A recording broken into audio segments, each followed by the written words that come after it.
जननायक जनता party आगामी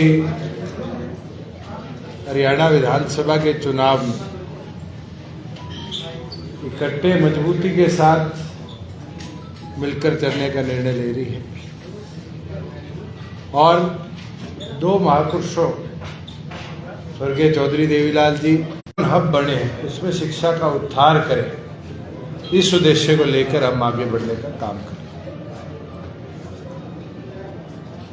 हमारा target यही है कि हम प्रदेश के प्रत्येक विधानसभा में 36 बिरादरी को साथ ले मजबूती से इस लड़ाई को लड़ने का काम कर पाएंगे।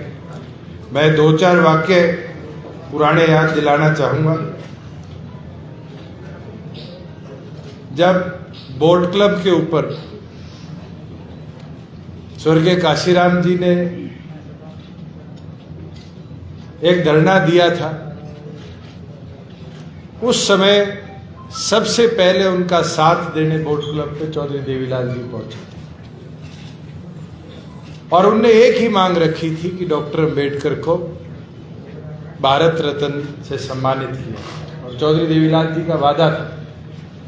और बड़ी खुशी की बात है कि जब चौधरी देवीलाल जी इस देश के उप प्रधानमंत्री बने तो प्राथमिक तौर पर डॉक्टर अंबेडकर को भारत रत्न से तो सम्मानित किया गया, भारत रत्न के साथ साथ पार्लियामेंट के अंदर भी उनका स्टैचू का अनावरण किया गया, स्टैचू लगाया और दोनों ने मिलकर देश भर में कैसे हमारे ऐसी साथियों का सम्मान बढ़े, इस पे अनेक कदम उठाए।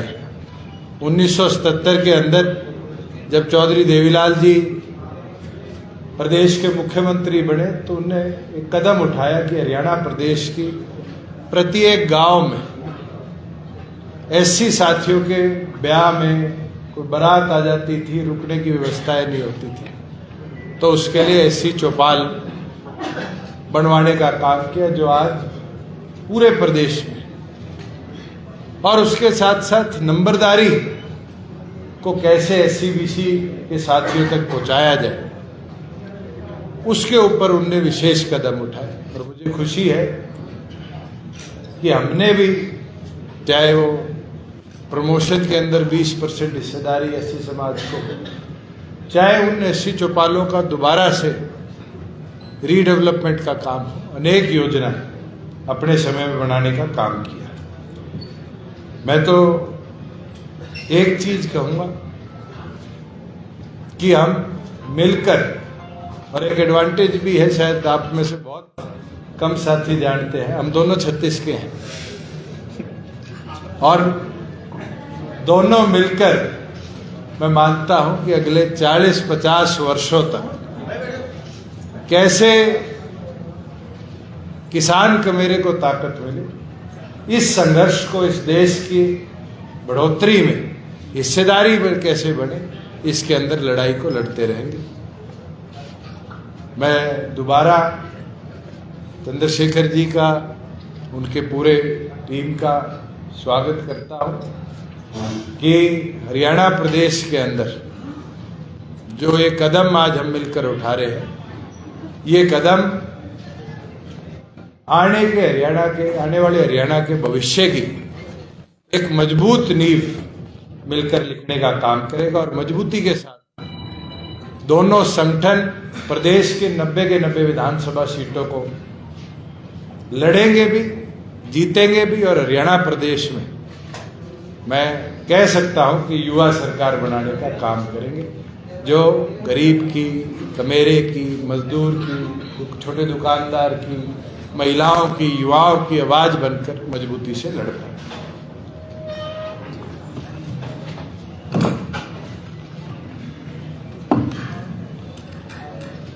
धन्यवाद मीडिया के साथियों।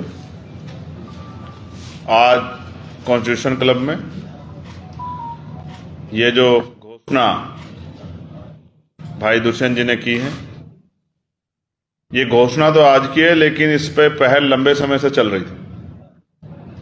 और जो जिन महान पुरुषों के बारे में, उनकी दोस्ती के बारे में, उनके संयुक्त संघर्ष के बारे में और उसके परिणाम के रूप में जो आज हम लोग बैठे हैं, मैं अपने महान पुरुषों को नमन करते हुए आज उन दोनों महान नेताओं का भी जिक्र करता हूं, मान्यवर काशीराम साहब और चौधरी देवीलाल जी।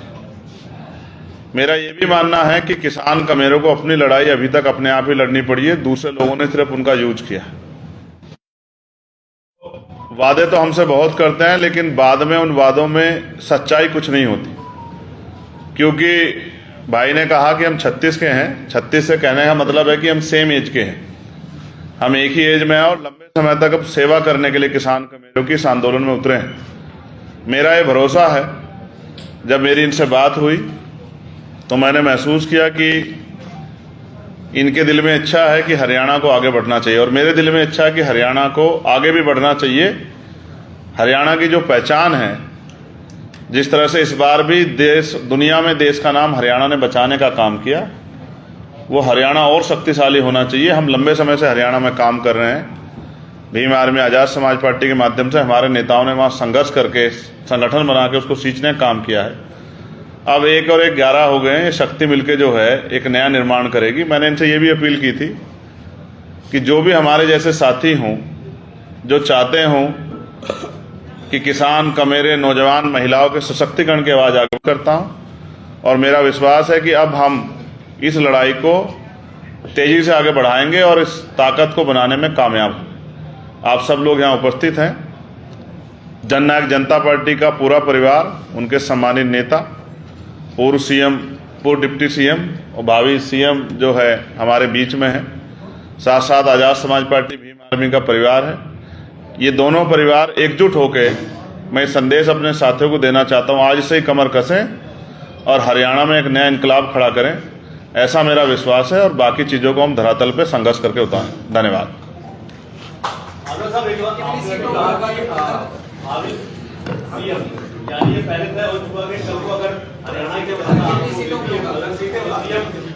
मैं एक चीज बतानी भूल गया, सीट शेयरिंग के ऊपर हमारी चर्चा भी होगी। 17 सीटों पर जननायक जनता पार्टी चुनाव लड़ेगी और 20 सीटों पर आज़ाद समाज पार्टी काशीराम चुनाव लड़ेगी